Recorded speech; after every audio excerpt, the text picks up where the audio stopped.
Grazie e pace a tutti. Salutiamo i nostri fratelli che ci seguono da casa tramite la pagina della famiglia in Cristo. Amen. Salutiamo anche le nostre sorelle che sono qui davanti. Amen. Come si chiama? Amelia, Maria, Guadalupe. Siete benvenuti nel nome di Gesù. Fate da questa casa la vostra casa. Amen. Glória a Dio. I principi della preghiera. Siete pronti? Amen.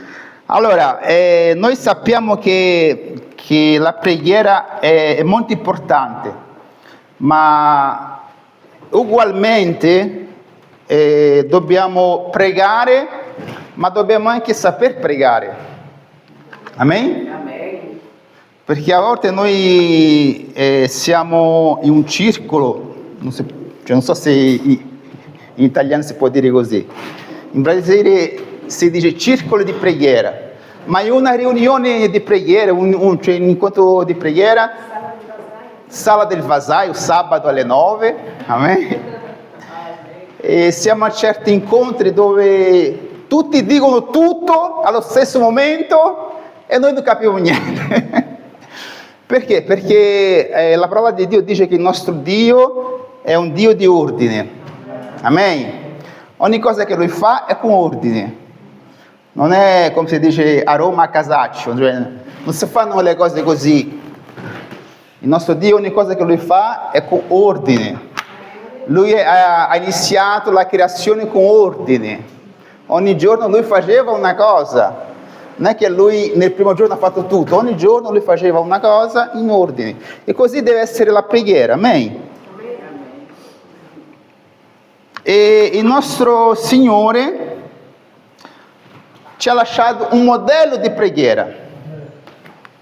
Matteo 6, 9, 13. Lui dice così: voi dunque pregate in questa maniera. E in questa maniera, non solo con queste parole, ma in questa maniera, in questa organizzazione qua, in questi principi. Perché la preghiera è un'adorazione, è un modo di adorare a Dio.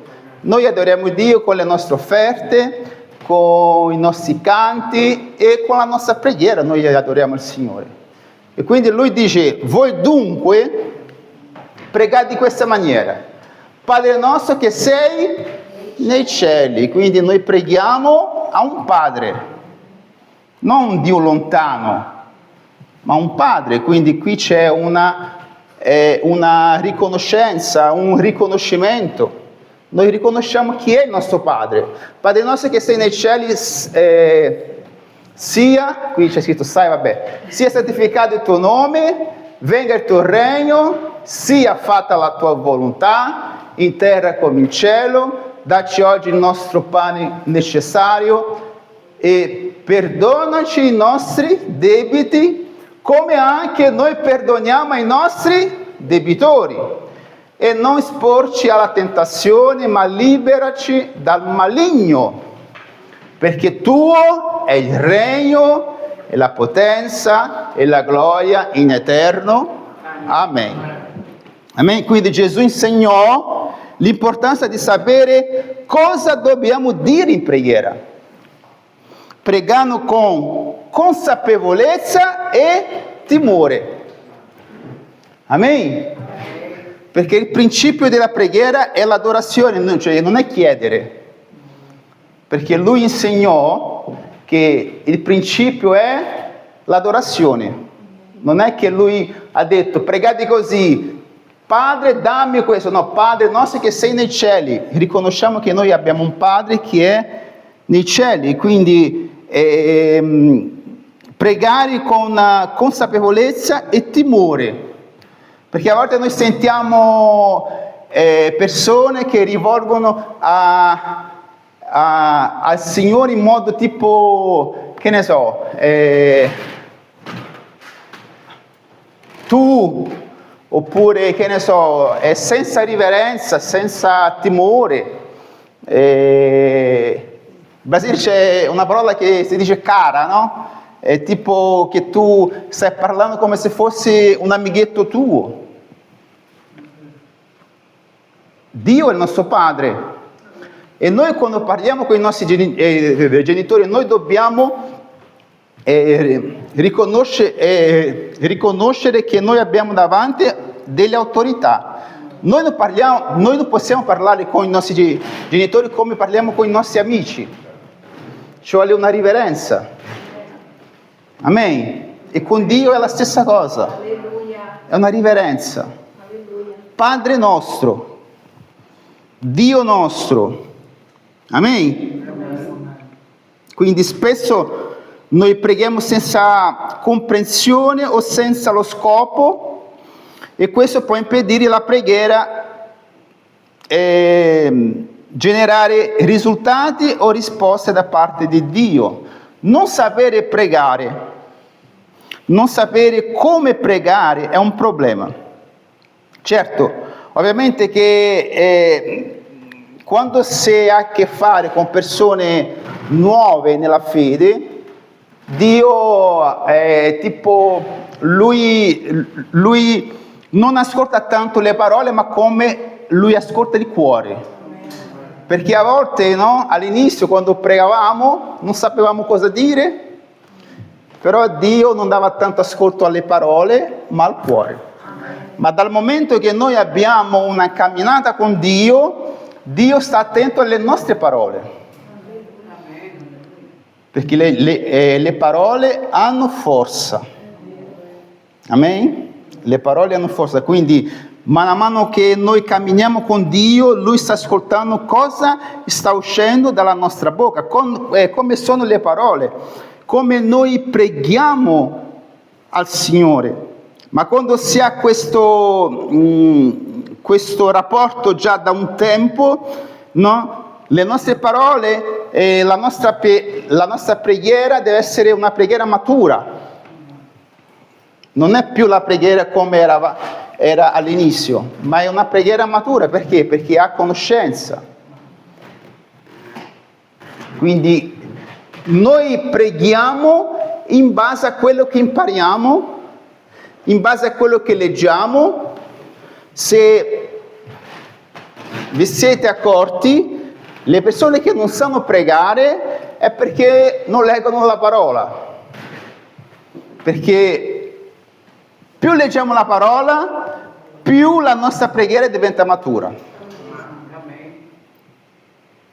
Più leggiamo la parola, più sappiamo pregare.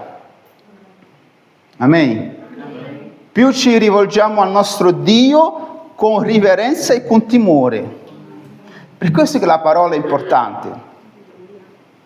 Perché la parola è la base dell'adorazione, la parola è la base della preghiera, la parola è la base della sottomissione, perché se noi non conosciamo la parola di Dio, non saremo mai sottomessi a Dio, non sapremo mai pregare a Dio.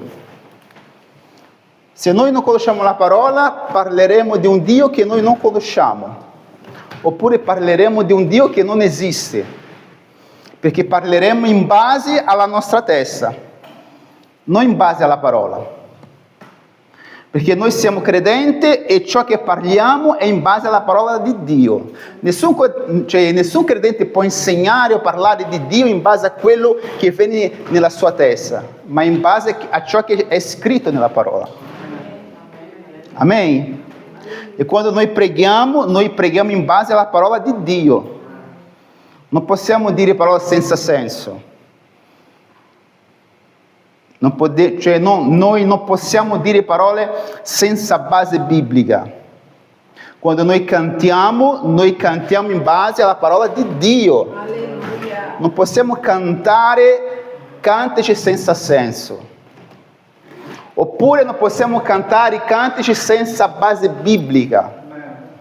Amen? Amen.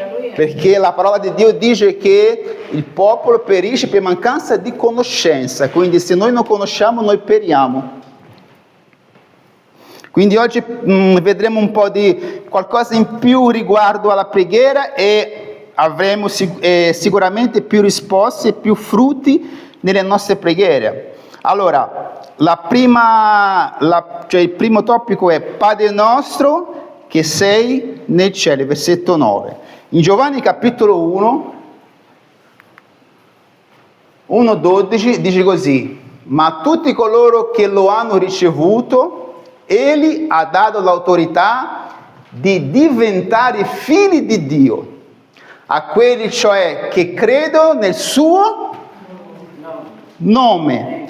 Quando noi preghiamo Padre nostro, noi stiamo, come posso dire, noi diciamo che siamo figli, noi stiamo dichiarando che siamo figli, no? Ma la Bibbia dice che per essere figli noi dobbiamo avere l'autorità di Dio, cioè noi non nasciamo figli ma diventiamo figli. Amen? Amen, alleluia. Ma tutti coloro che lo hanno ricevuto, egli ha dato l'autorità, non il diritto, ma l'autorità di diventare figli di Dio. Amen? Perché tanti pensano che hanno il diritto di essere figli di Dio. No, no. Noi diventiamo figli di Dio quando riconosciamo e riceviamo questo Dio nella nostra vita. Per questo che noi quando preghiamo Padre nostro, noi stiamo dichiarando che abbiamo ricevuto Dio nella nostra vita. E da Lui abbiamo ricevuto l'autorità, non il diritto, ma l'autorità di diventare figli. Amen? In altre parole, solo attraverso Cristo Gesù possiamo essere figli di Dio. Senza questa via che è Gesù, siamo solo creature condannate, perché il peccato ci ha macchiati tutti e dipendiamo di vivere su questa via che è Cristo. Solo in Cristo abbiamo il potere, l'autorità di essere chiamati figli di Dio. Giovanni capitolo 11:13. Egli è venuto in casa sua e i suoi non lo hanno ricevuto. Ma a tutti coloro che lo hanno ricevuto, egli ha dato l'autorità di diventare figli di Dio, a quelli cioè che credono nel suo nome, i quali non sono nati da sangue, né da volontà di carni, né da volontà di uomini, ma sono nati da Dio. Amen? Quindi non è solo il fatto di nascere che noi siamo diventati figli, no, no. Per essere figli noi dobbiamo essere nati da Dio. Amen? Per essere figli di Dio noi dobbiamo essere nati da Dio. Noi nasciamo come creatura e diventiamo figli quando riceviamo Dio, riconosciamo e riceviamo Dio nella nostra vita. Amen? Perché questo? Perché sentiamo spesso dire anche io sono figlio di Dio. L'hai riconosciuto come il suo Dio? L'hai ricevuto? Allora sì, allora sei figlio. Amen?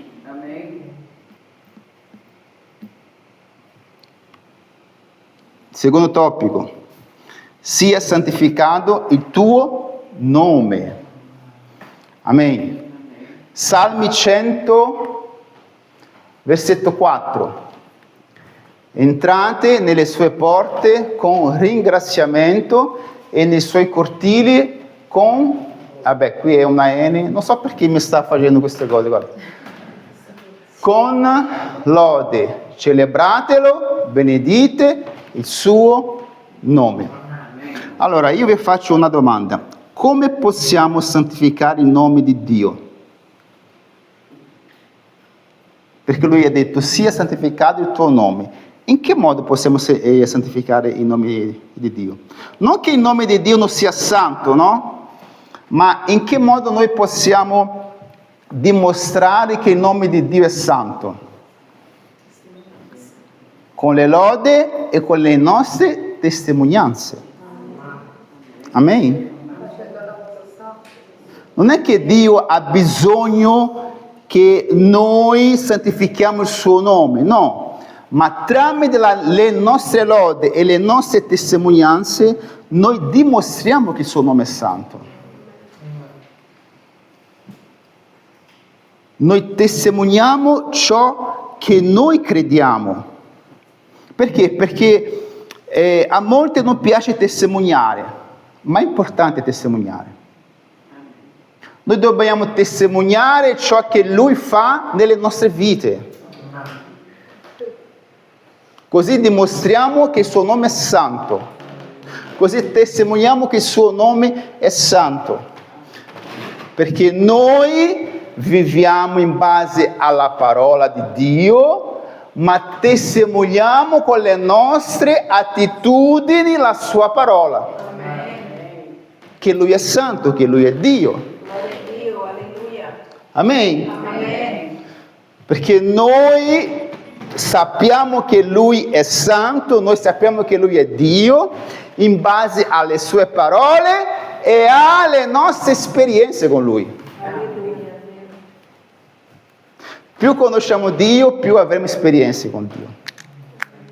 Amen? Amen. Affinché Dio possa dimostrare la sua santità nella nostra vita, noi dobbiamo passare per esperienze di santità. Affinché Lui possa dimostrare la sua prosperità, noi dobbiamo passare per esperienze di mancanze. Vero? Affinché noi possiamo riconoscere la sua potenza, noi dobbiamo passare per battaglie. Affinché noi possiamo riconoscere la sua forza, noi dobbiamo passare per battaglie. Perché? Perché quando noi testimoniamo, noi mettiamo la nostra pratica di fede in azione, noi testimoniamo ciò che è scritto. Il verbo diventa carne, la parola diventa azione. Alleluia. La parola diventa testimonianza. Alleluia. Amen. E questo deve essere ogni giorno, continuo. Perché le persone pensano così: io non testimonierò queste cose perché questo è scontato. No, nulla per Dio è scontato. Nulla per Dio è scontato. Dobbiamo testimoniare che Lui è presente nella nostra vita. Amen. Il mondo deve vedere questo. Amen. Deve vedere che un Dio che è capace di creare ogni cosa è lo stesso Dio che è capace di fare piccole cose. Perché? Perché Lui è eterno. Lui è eterno. Noi cantiamo: tu sei eterno. Quindi dobbiamo testimoniare, dobbiamo santificare il suo nome con le nostre testimonianze di fede. Possiamo santificare il suo nome, non basta dire a parole che il nome del Signore è santo, ma le nostre azioni, il nostro modo di vivere hanno bisogno di testimoniare questo santo nome in noi. Amen. Amen. Io ho scritto così: non è coerente per dire che abbiamo in noi un Dio santo, ma viviamo una vita di peccato e senza testimonianze. Le parole sono vuote quando non ci sono atteggiamenti. E le persone se ne accorgono. Se quello che noi diciamo non va d'accordo con le nostre attitudini, le persone si accorgono di questo. Purtroppo viviamo in un tempo in cui molti predicano, parlano e cantano, ma gli atteggiamenti dimostrano il contrario di ciò che predicano, e questo ha generato nelle persone una mancanza di credibilità riguardo alla fede in Cristo Gesù. Come molti dicono che portano in sé il nome del Signore che è santo, ma gli atteggiamenti non sono santi. Dio è parola, ma Dio è anche azione. Amen? Terzo topico, che venga il tuo regno. Che venga il suo regno nella nostra vita, casa, famiglia, nella nostra nazione, nella nostra città, nella vita dei nostri figli. Amen. Perché la promessa di Dio è un regno. Dio non ha mai promesso una chiesa, ha promesso un regno. Gesù si rallegra nel vedere la chiesa ereditare il regno. Matteo 25, 34. Allora il re dirà a coloro che saranno alla sua destra: venite, benedete del Padre mio, ricevete in eredità il regno che vi è stato preparato sin dalla fondazione del mondo. Amen. Quindi la nostra eredità è un regno, non è una chiesa. Perché questo è uno dei più grandi propositi di Dio attraverso di noi, portare il suo regno nel mondo. Che venga il suo regno sulla terra.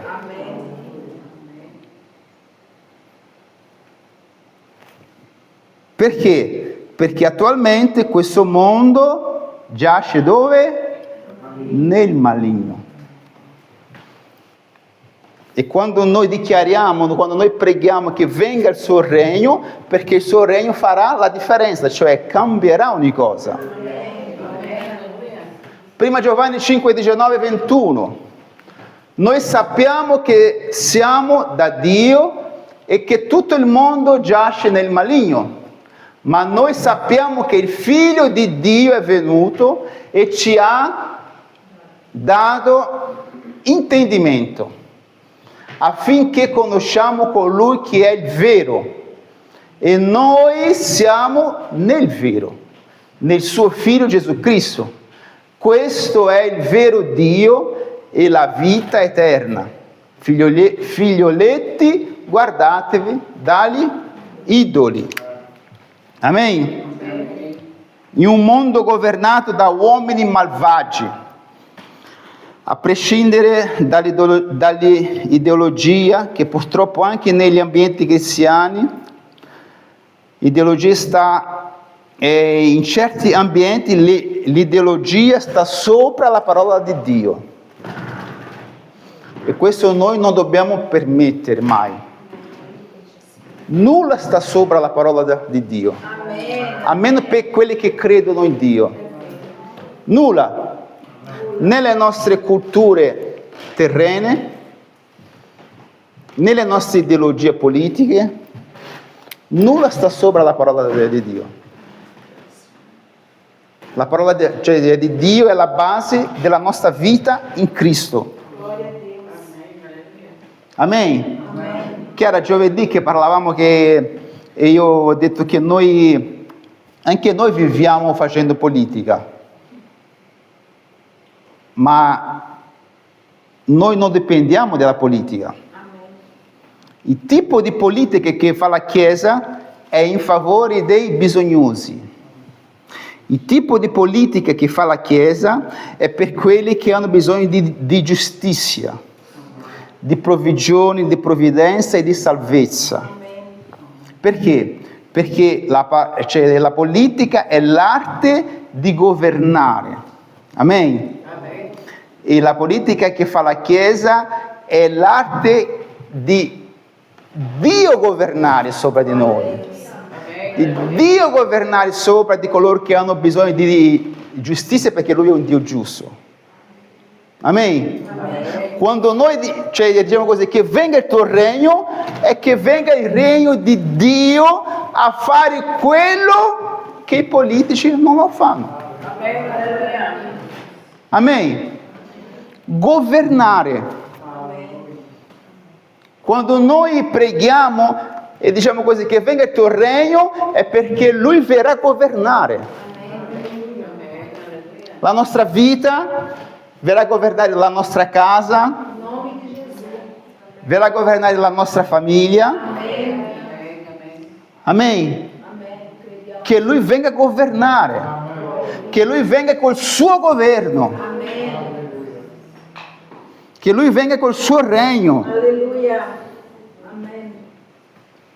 Alleluia. Non facciamo parte di questa politica sporca, non solo politica del mondo, ma politica evangelica, politica religiosa. Noi non facciamo parte di questo. Noi crediamo in un Dio che è un re, che ha un regno, che verrà a governare, che verrà a regnare su di noi,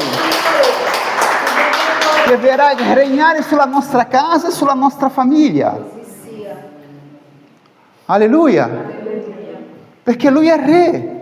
E se Lui è re, Lui regnerà per sempre. Quindi noi non vogliamo fare parte di questo.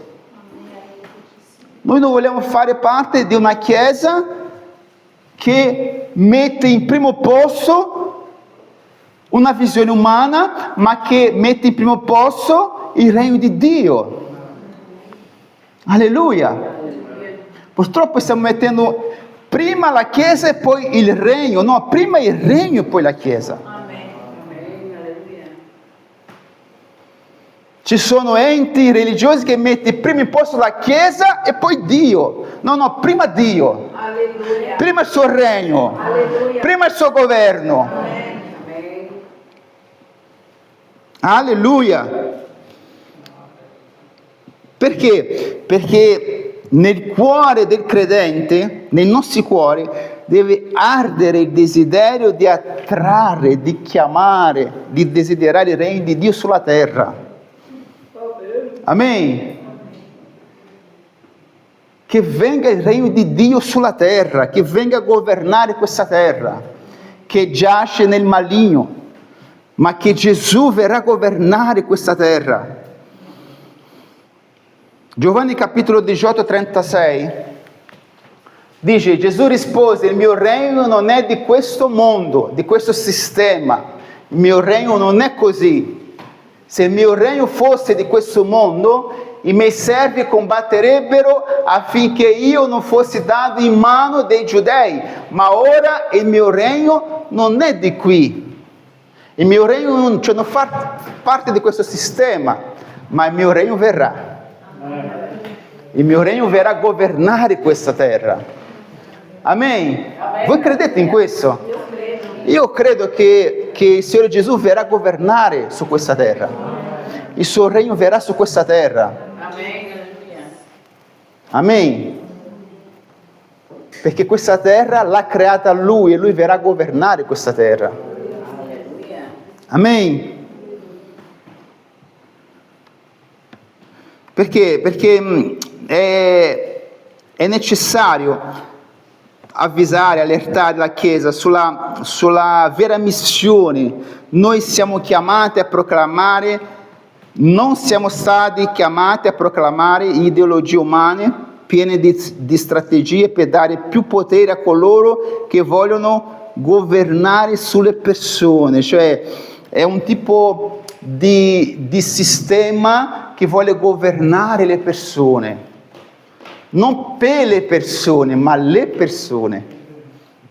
Il regno di Dio è giusto perché il regno di Dio governa per i suoi figli. Amen.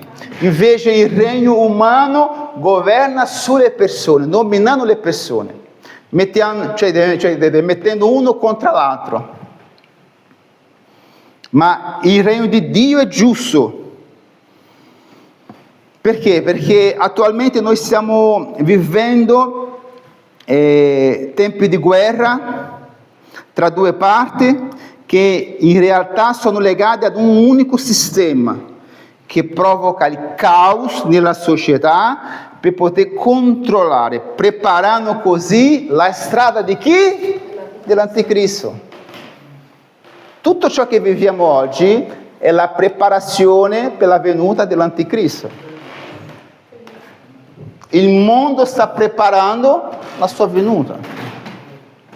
Non dimentichiamo mai che l'essenza dell'anticristo è la disobbedienza. si può dire in sottomissione? No, senza sottomissione. Uno quando non è sottomesso, cos'è? Mancanza di sottomissione. Non so se può dire. Ribellione. Perché? Perché ragazzi, non serve essere teologo per capire certe cose. Per capire il presente noi dobbiamo ritornare un po' al passato. Torniamo 30 anni fa, 40 anni fa, 50 anni fa. Vediamo le cose base, la famiglia. Vediamo come i figli trattavano i genitori prima e vedi adesso come i figli trattano i genitori. Ormai sta diventando normale. E la politica di questo mondo cosa fa? Invece di correggere, no, deve essere così. Dall'approvazione, no? I figli che picchia il padre, la madre, i padri che non possono fare più niente, i genitori che non possono fare più niente.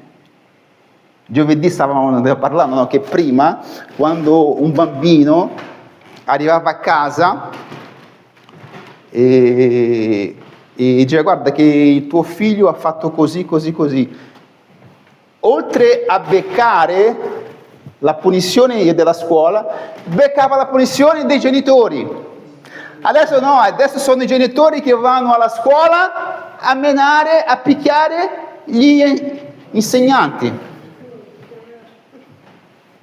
Noi ridiamo, ma questa è la preparazione per la venuta dell'Anticristo. Perché così quando lui verrà, il mondo sarà abituato alla disobbedienza, alla ribellione. E lui fa festa. Ma noi come credenti abbiamo la base, la parola di Dio. Per questo che il credente deve avere la base nella parola di Dio. Non in quello che sente della TV. Amen. La parola di Dio ci insegna a essere dei genitori, ciò che è stato predicato la domenica scorsa. La parola di Dio ci insegna come essere genitori. Amen. Quarto topico, sia fatta la tua volontà. Romani 12:2. E non vi conformate a questo mondo, ma siate trasformati mediante il rinnovamento della vostra mente, affinché conosciate per esperienza quale sia la buona, accettevole e perfetta volontà di Dio. La volontà di Dio è buona, accettevole e perfetta. Perché? Perché dobbiamo rallegrarci nel fare la sua volontà, la volontà di Dio. Perché? Perché oggi sta diventando difficile predicare sulla volontà di Dio. Perché? Perché si ascolta molto discorsi motivazionali che fanno credere che Dio è sul balcone in attesa di tutte le nostre richieste e desideri dei nostri cuori. Che abbiamo solo bisogno di dichiarare e profetizzare che tutto ciò che desideriamo accadrà, quando in realtà la Bibbia ci insegna a credere e volere la volontà di Dio, non la nostra. Amen. Le persone hanno così parole, predicazioni riguardo alla nostra volontà come esseri umani, che quando noi predichiamo sulla volontà di Dio, no? Che sta sopra alla nostra volontà, loro non accettano. Perché abbiamo detto, non so se è stata domenica scorsa o domenica quell'altra, mi sa che è stata domenica scorsa, cioè riguardo a Maria. Perché? È a Sara, vero? Perché l'obiettivo di Dio non era dare un figlio a Sara, Sara è diventata madre in conseguenza del proposito, cioè di Dio. Perché l'obiettivo di Dio era Isacco. La volontà di Dio era la nascita di Isacco. Perché? Perché il proposito di Dio doveva proseguire, continuare. Abramo, Isacco e Giacobbe. Prima di Giacobbe doveva nascere Isacco. Prima della nostra volontà deve nascere dentro noi il proposito di Dio, la volontà di Dio. Perché? Perché a volte noi mettiamo la nostra volontà sopra la volontà di Dio. Ma pastore, quando noi mettiamo la nostra volontà sopra la volontà di Dio? Quando la Bibbia dice di sì e noi diciamo di no. Quando la Bibbia dice di no e noi diciamo di sì. Quando la Bibbia dice non può fare e noi vogliamo fare. Perché la nostra volontà supera la volontà di Dio.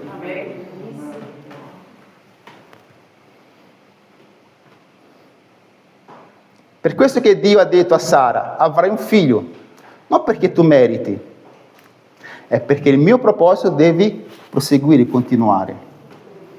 Perché oltre a te molte mamme avranno dei figli. Amen. Quando comprendiamo questo, possiamo anche osservare Gesù, pur essendo il figlio di Dio, nel momento dell'angoscia ha chiesto al padre di passargli quel calice e il padre non ha risposto. Poi Gesù ha detto, va bene, andiamo, non fate la mia volontà, ma che sia la tua volontà, che sia il tuo proposito. Amen. Quando noi capiamo questo, no? Che anche nei momenti difficili noi dichiariamo, no Signore, che sia fatta la tua volontà, perché io so che la tua volontà mi proteggerà. Anche se nel momento la carne chiede che io faccia la mia volontà, ma io non cederò alla mia carne. Io resterò nella parola di Dio. Amen. Perché anche se nel momento la nostra carne sta dicendo no, pensa prima a te. Ma noi sappiamo che la volontà di Dio è buona, accettevole, perfetta, gradevole. La volontà di Dio ci protegge, ci dà la forza. Amen. Ci incoraggia. Solo i disegni di Dio e la sua volontà sono sovrani. E noi dobbiamo cercare sempre di fare la volontà del nostro Padre, perché noi preghiamo Padre nostro. Luca 22:44. Dicendo, Padre, se vuoi allontana da me questo calice, tuttavia non sia fatta la mia volontà, ma la tua volontà. Amen. Nonostante, Gesù voleva così, nonostante i miei dolori, nonostante ciò che sto vivendo in questo momento, nonostante le mie sofferenze, la tua volontà e il tuo proposito devi continuare. Amen. Dacci oggi il nostro pane quotidiano. In Italia quando si parla di pane, cioè si viene sempre... A Roma si dice buono come il pane. Matteo 6,25. Perciò io vi dico, non siate con ansietà solleciti per la vostra vita, di quello che mangerete o berrete, né per il vostro corpo, di che vi vestirete. La vita non vale più del cibo e il corpo più del vestito. Amen? E quindi un'altra volta, cioè la parola di Dio parla di ansietà. L'ansietà, questa cosa che siamo ansiosi, no? Ma la Bibbia parla anche di un autocontrollo. L'autocontrollo è quello che viene per dire all'ansietà, oh, stai buono, stai calmo. Stai calmo. Dio è nel controllo. Ricordati della parola di Dio. Questa ansietà, no, stai calmo. Stai calmo. Perché nella nostra vita c'è un Dio che non manca mai. Abbiamo cantato oggi. Nella tempesta tu ci sei. Quindi autocontrollo. Dobbiamo avere questo autocontrollo che ci mantiene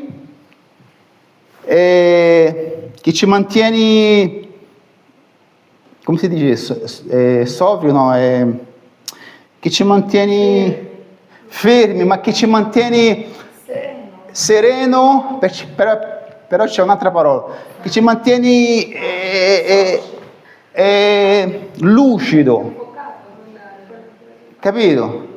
Lo sai quando intorno tu vedi caos, ma lo Spirito Santo che è in te dice resti lucido. Alleluia. E ricordati della parola.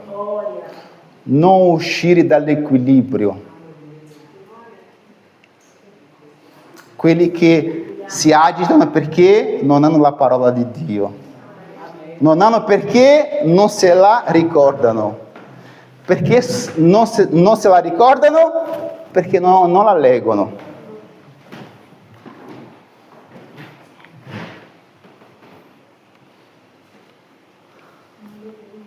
Dio può anche non darci ciò che desideriamo, ma la cosa importante è che non ci mancherà mai di cui abbiamo bisogno. Amen? Questo è sicuro. Con Dio nella nostra vita non ci mancherà mai di ciò che abbiamo bisogno. La vera prosperità biblica è ricevere dal Signore ogni cosa di cui abbiamo bisogno e non mancare niente. Amen. Amen. Quando la Bibbia dice che noi siamo prosperi e che noi siamo sicuri di cui abbiamo bisogno, non ci mancherà mai. Ma non soltanto economicamente, ma principalmente spiritualmente. Amen. A volte in certe situazioni non ci mancherà mai di cui abbiamo bisogno. Perché nel momento più buio Dio è la luce, Dio ci farà vedere la via di uscita, Dio ci farà vedere cosa fare, come difenderci, come continuare, come resistere. Alleluia. E questo è il pane quotidiano che parla la Bibbia. Dio ci darà ogni giorno la porzione di cui abbiamo bisogno per quel giorno. Noi vogliamo tutto insieme, ma Dio dirà no, per oggi tu hai bisogno di questa porzione. Ecco. Vi ricordate quando Dio dava il manna e Dio diceva così: guarda, tutto ciò che avanza buttate. Perché? Perché Dio stava insegnando Israele a dipendere da Dio. Dio stava mandando un messaggio a Israele: Israele, da oggi in poi io sono con voi, io sono il vostro Dio. E per ogni giornata io sarò presente. Quindi non avete bisogno di essere ansiosi per domani, perché io ci sarò. E se io ci sarò non vi mancherà niente. Quindi tutto ciò che avanza oggi buttate. E c'erano quelli che mettevano da parte, no? E cosa trovavano? Vermi. Mangia il verme allora, vai. E ci sono persone così, no? Mettono da parte. No, non posso. Metti da parte. No, non posso pagare, no, non posso offrire, no, adesso no, non posso passare perché mette da parte, poi si trova da solo, senza amici, senza compagnia. In Brasile c'è un detto che dice così: ci sono persone così miserabili che hanno solo i soldi. La prosperità di Dio non è basata ai soldi. Alleluia. Amen. La prosperità di Dio è basata a ciò che non ci manca niente di quello di cui noi abbiamo bisogno. Amen. Che serve avere tanti soldi e mancare la pace? Avere tanti soldi e non avere un amico per condividere quello che noi abbiamo. Avere tanti soldi e non avere la felicità. Avere tanti soldi e non essere mai invitato da nessuna parte. Avere tanti soldi e non ricevere un regalo. Deve sempre comprare. Perché dal momento in cui noi non siamo capaci di donare nulla a nessuno, noi non siamo prosperi. Perché la prosperità è basata in ciò che noi doniamo, non in ciò che noi riceviamo. Prospero è quello che dona di più, non quello che riceve di più. Perché la Bibbia dice c'è più gioia in dare che ricevere. Ah, pastore, ma tu stai dicendo questo perché tu sei un pastore e tu hai bisogno di soldi. No, io non ho bisogno di niente, io ho bisogno di Dio. Perché finché Lui sarà presente, questa Chiesa non avrà mai bisogno di niente, anzi di Dio. Perché Lui suppli ogni cosa. Amen.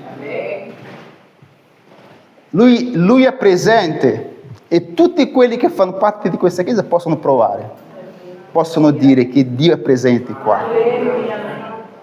Perché? Perché questa Chiesa è felice quando dona, quando dà, quando fa delle offerte, quando ci sono fratelli che hanno bisogno, noi offriamo, in base a quello che noi possiamo, noi offriamo. E quando ci mandano i video, guarda, con la vostra offerta abbiamo comprato tante cose, a noi ci viene gioia nel cuore. Perché? Perché con le nostre testimonianze noi diciamo che Dio abbiamo, che è un Dio prospero.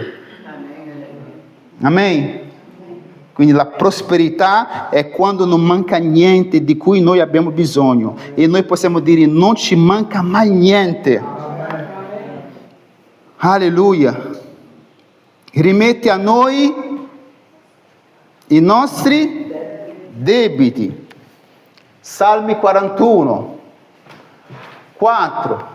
E io ho detto, Eterno, abbi pietà di me, guarisci l'anima mia perché ho peccato contro di te.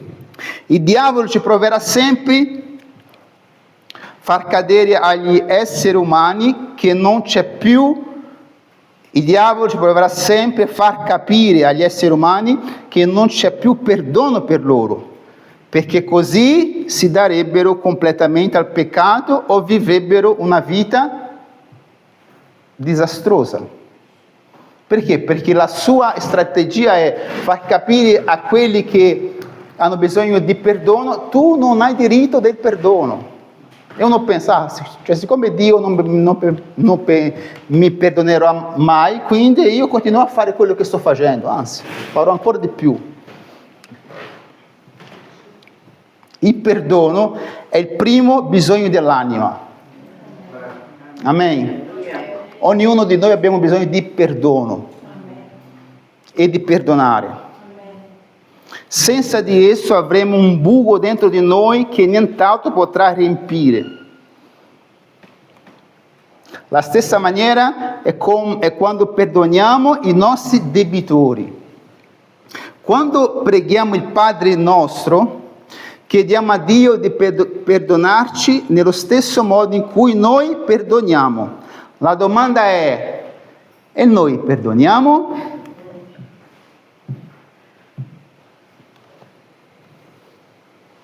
O in questo momento di preghiera parliamo tanto per parlare, tanto c'è scritto là, io dico.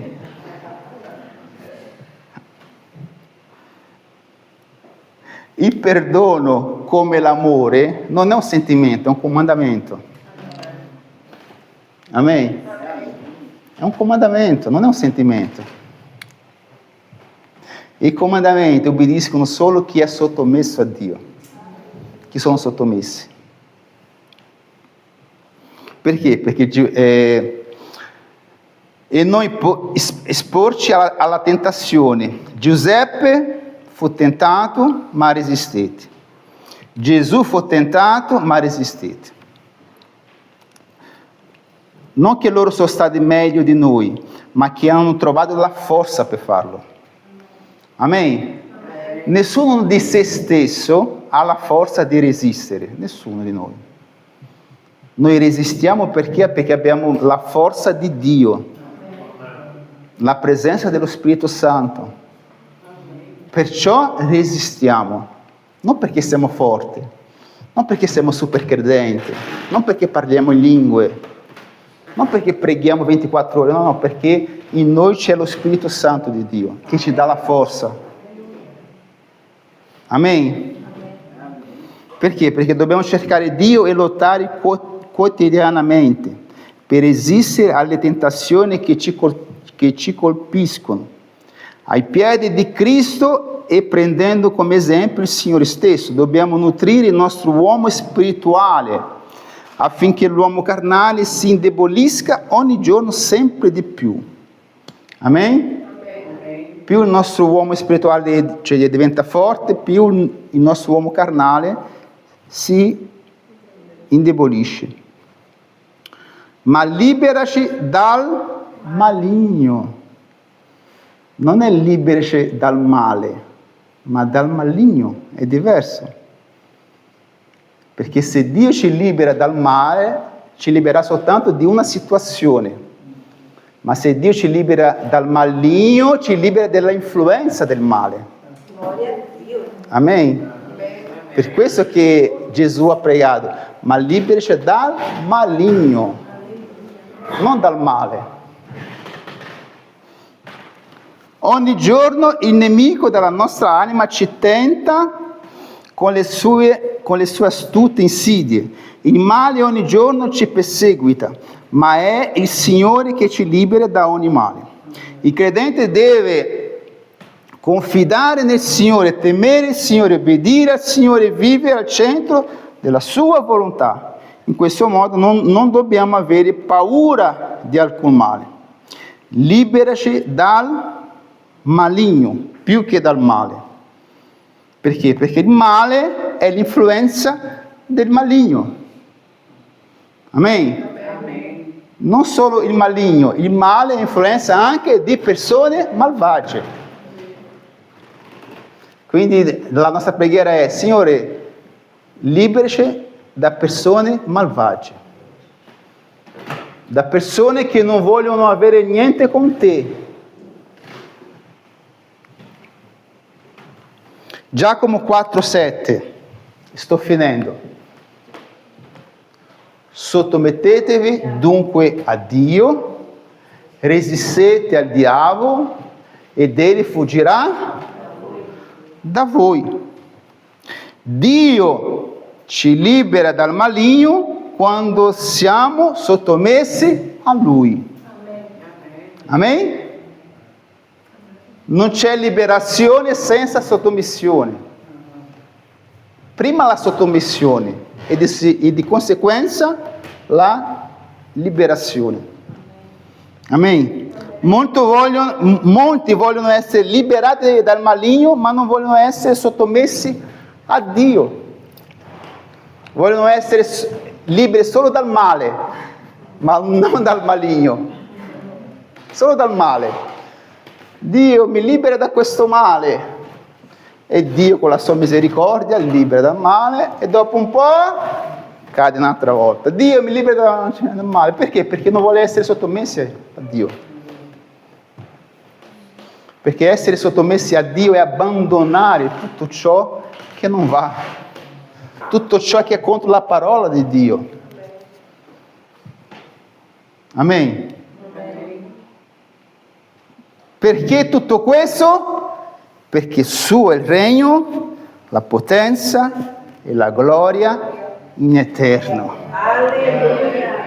Amen. Gloria a Dio. Glória a Dio. Alziamoci. Alleluia. Ho parlato troppo per oggi. Alleluia.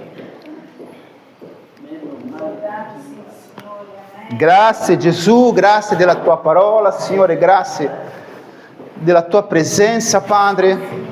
Alleluia. Amém. Aleluia. Signore, che questa parola possa restare nei nostri cuori, nella nostra mente, Signore, che questa parola possa, Signore, fruttificare, Signore, che questa parola sia per tutti noi, che possiamo fare, Signore, tesori di questa parola, Signore, nel nome santo di Gesù. Liberaci, Signore, dal maligno, Signore. Liberaci, Signore, di ogni influenza del maligno, Signore, nella nostra vita, casa, famiglia, Signore.